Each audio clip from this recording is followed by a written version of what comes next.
জি আসসালামু আলাইকুম, আমি doctor Mohammad Shariful Islam, plastic anaesthetic surgeon. আমরা 3 জন পেশেন্টকে গাইনোকোমাস্টিয়া পেশেন্টকে রেখেছি। আমরা যদি একটু দেখি, দিস দ্য গ্রেড 2, একটা গ্রেড টু বলতে পারি আসলে, কিন্তু এই দিক দিয়ে তো ফ্যাট বেশি, আপার অ্যান্ড ল্যাটারাল চেস্ট ওয়াল, এটা বেসিক্যালি গ্রেড 3। মার্কিং করার সময় আমাদেরকে বেশ কিছু বিবেচনা করতে হয়, বিশেষ করে হলো এই ফ্যাটটা, কারণ এই ফ্যাটটা আমরা যদি না কমাই তখন কেটে ফেটে দিলে একটু উঁচু দেখা যাবে, তখন দেখতে খারাপ লাগবে। আমরা সবসময় মিড এক্সিলারি সাধারণত যেতে চাই, মিড এক্সিলারি আমরা বলি, আমরা কিন্তু বগল দিয়েও করি। কেউ যদি চায় যে বগল দিয়ে, সেক্ষেত্রে এক্সট্রা প্যানেল দিতে হবে।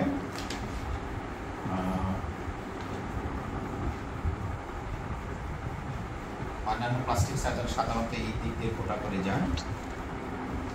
কিসের থাকবে skin reduction, most of the ক্ষেত্রে স্কিন রিডাকশন করে দিই। স্কিন রিডাকশন করে ট্রান্সফর্ম থাকে এবং দেখতে খুবই ভালো লাগে। মিড এক্সিলারি, এটা মিড এক্সিলারিতে যাবো। আরো কোনো কোশ্চেন থাকলে বলতে পারো।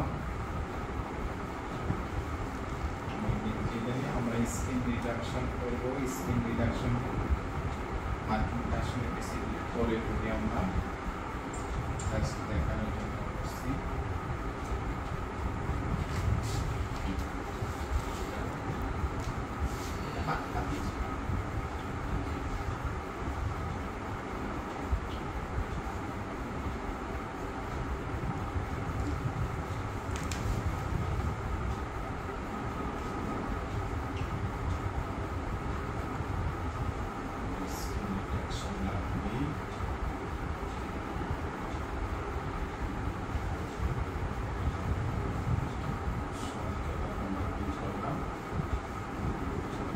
কার কোন কোশ্চেন আছে?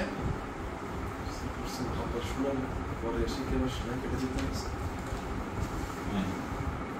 ওখানে কাটতে পারবো, অসুবিধা নেই। হ্যাঁ, সেটা আমরা যে আমরা দাগ ভালোভাবে মেশানোর জন্য যেন বোঝা না যায়, সেই জন্য 2টা লেয়ারে সেলাই দিয়ে থাকি। হ্যাঁ, অনেকে বলে কসমেটিক সেলাই, কসমেটিক সেলাই বলতে আসলে কিছু নাই।